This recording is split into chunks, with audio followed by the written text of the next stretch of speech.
Luke Trierweiler from Trierweiler Farms here, and I'm going to give you some hints and some pointers on some late season sunflowers. There's a lot of sunflower events where you can go and you can pick your own sunflowers, and I'm just going to give you a couple hints and a couple tricks as you pick your own sunflowers that may help you out. As you can see, our sunflowers here, we're starting to wind down our season. Still got quite a few left, but they're starting to get a little shady. So here's a couple pointers I want to show you. First off, to find a good sunflower, I like to look at the back of the sunflower. If you look at the back of this one here, you've got some of these petals. They're kind of flimsy. They'll fall out real easy.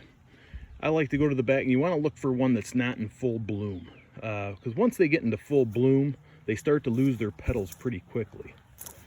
Here you've got a smaller one. You can see the petals are still a little out. They haven't completely expanded all the way. That would be a good one to pick. And you can see, usually if there's still bugs in it, it's a good one too. Here you can see a couple others.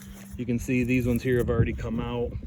This one here, you can see these have already expanded. But if you look at this one from the front, that's a pretty nice looking sunflower, but that one's only gonna last about a day or so. So you wanna try to find those ones that aren't all the way open. And even ones that have a little bit of a bud work really well too. One of my favorite sunflowers to do are the sunflowers that have multiple flowers. If you look at this one right here, this one does not look very good, but there's a hidden gem here. So if you come over to this sunflower here, and I'll kind of go all the way around it, it's got a lot of good flowers, but it's got that one flower there that's just, it's the first main flower, and it's no good. So if you just trim off that main flower,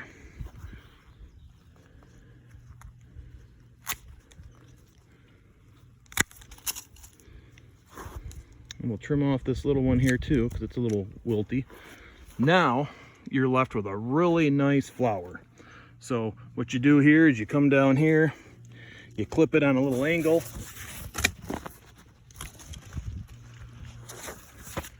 and then you got your sunflower, and you want to try to strip as many leaves as you can off of it as you can.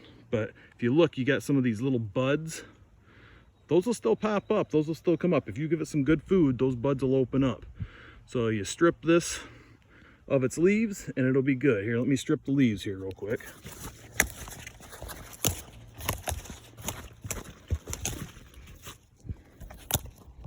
There you go. Sorry I had to do that with my camera, but that is now vase ready. You can also remove some of those leaves going up. It'll actually make it look a little bit better. You want to leave the blossoms, but get the leaves. And there you go. That was a hidden gem.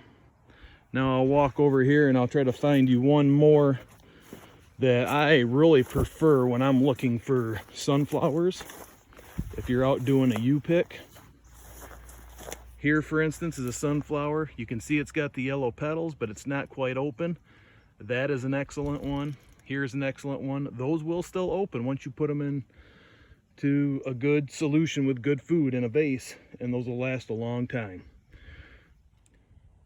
Hopefully I answered a couple of your questions about what you should do with U-pick sunflowers. Remember, where there's flowers, there's bees, so make sure you're not allergic to bees. The honey bees that are on the flowers, they will not hurt you. They'll just fly away, so please don't kill them. We need as many pollinators as we can. Thank you very much for watching. Once again, this is Lucas Trierweiler from Trierweiler Farms.